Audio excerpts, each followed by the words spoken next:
actually get to the Carolina Panthers to start things off. Yes. Let's talk about the Panthers, man. Okay. All right. Hold on. Okay. I want to process this here real fast. Okay. Saw CJ Stroud on Wednesday at his pro day. Yeah. Saw Bryce Young on Thursday at his pro day down in Alabama. Yep. And then went and saw Will Levis. Ugh.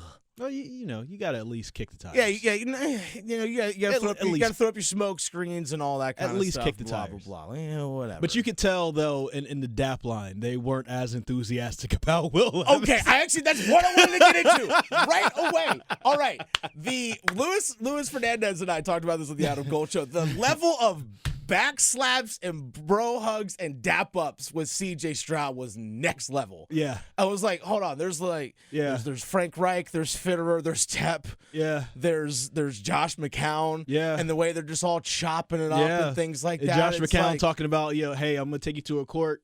And we're going to play basketball when you live in Charlotte. Yeah. When you live in Charlotte. Exactly. Why else would he live in Charlotte? He's not playing for the Hornets. No. Maybe he should. They probably could use the help. They could use the help. Definitely maybe he should play for the Hornets. But, yeah, I was like, no, the CJ Stroud's guy is like, oh, hey, Will, good to see you. Like, hey, you really threw the ball really well today. Yeah. Key and Pill. Oh, my man, what's good? To get to Will Levis. How are you doing? How are you doing? Good? Yeah. Okay. Good. All right. Good. All right. Yeah. That's basically, it was the Key and Pill sketch. It's all it was. Yeah. But okay. So not to read entirely into these things because that's the easy thing to do. And it's also the dumb thing. But yeah, you're sitting there, you look at it, you're like, they know who they want. Yeah. They know exactly who they want. Yeah. And it's the guy they saw on Wednesday. Yeah. It's CJ Stroud. It's just everything every indication that you got. I will say I will respect the fact that the entire entourage that traveled to C.J. Stroud also went to Bryce Young, also went to Kentucky with Will Levis. And we'll supposedly go see Anthony Richardson as well. Once again, smoke screens and all that kind of stuff up. Whatever. My point is you have the number one pick. Who cares if people know who you're taking? You know? Yeah. That's the thing. We're taking C.J. Stroud. Okay. All right.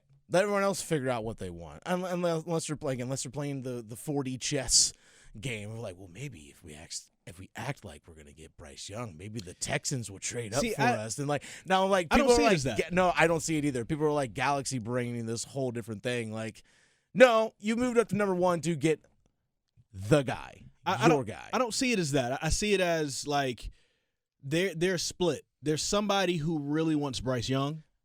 And there's somebody who really wants C.J. Stroud. I think there's a lot of people. Everybody else, sorry. Yeah, everybody else. Everybody else. No, like David Tepper's like, hey. And so it was probably a trip more so to convince maybe Tepper of like, hey, this is why we need him to be that guy.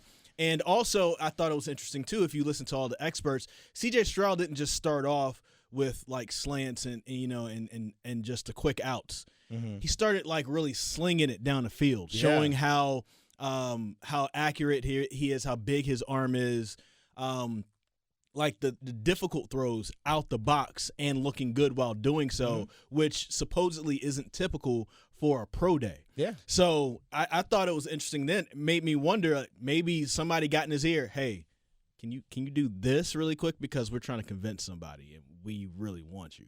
Yeah. Yeah. It's like, you know what? Just going to go deep right away. Yeah. Just go deep right away. Don't ease into it. Just go deep right away. Slinging them joints. Yeah. Apparently has elite ball placement. That was the headline. Congrats to him.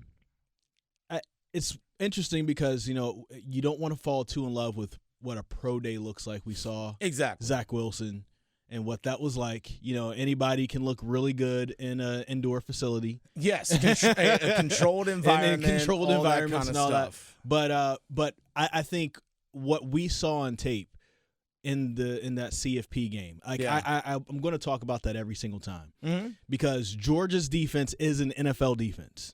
Oh yeah, the amount of dudes that are going to be drafted off that Georgia's team defense this year is alone, an NFL defense. And the whole knock on C.J. Stroud was, he doesn't run that much. He doesn't make the off-schedule plays that much. And what did he do in that game? If it weren't for the fact that Marvin Harrison Jr. got injured because of that hit to the head, Ohio State probably would have won that game. Yeah. And it was all because of how C.J. Stroud made the off-schedule plays. He can do it. Oh, yeah, absolutely can. So on the Adam Gold Show, Luis Fernandez and I talked to Cameron Teague of The Athletic, who covers Ohio State. If you missed that conversation, you want to go check it out. It's on the Best of the Adam Gold Show podcast. Right in the same places you can find Culture State podcast. You can listen to this show. Just saying. Yeah. We're out there, people. Just listen to us. But we talked to him, and he brought up points about we asked him that question. He's like, well, he also just in a lot of games didn't have to.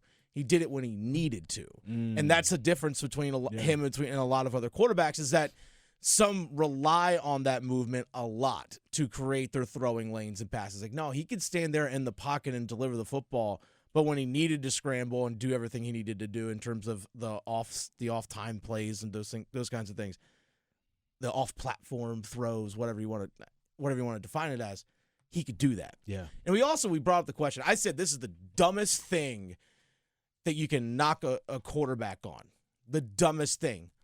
We had all these great players around him at Ohio State. That's why he was successful. Right. No, you stooges. Last time I checked, Jalen Hurts, when he played at Oklahoma and Alabama, what did he have around him? Great players. NFL talent. Tua Tagovailoa at Alabama. Because NFL if he talent. didn't, Bryce Young has NFL talent around him at Alabama. Because if he didn't, you knock him on the other end.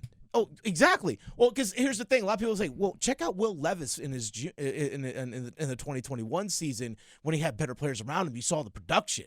But, this past season, he didn't have a lot of great talent around him. That's why the production was down.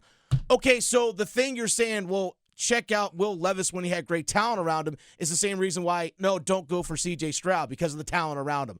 Yeah. So which is it? Idiots? Like, pick one. You can't have it both ways when you're making these arguments. And also point this out as well. Who did Joe Burrow have at LSU on his team around him? He had everybody. Jamar Chase. Justin Jefferson. He had Terrace Marshall. He had Clyde Edwards-Helaire, who was also a first-round pick. So you had 2 first-round. Was he there with DJ Chark, too? No. Chark's old. Okay.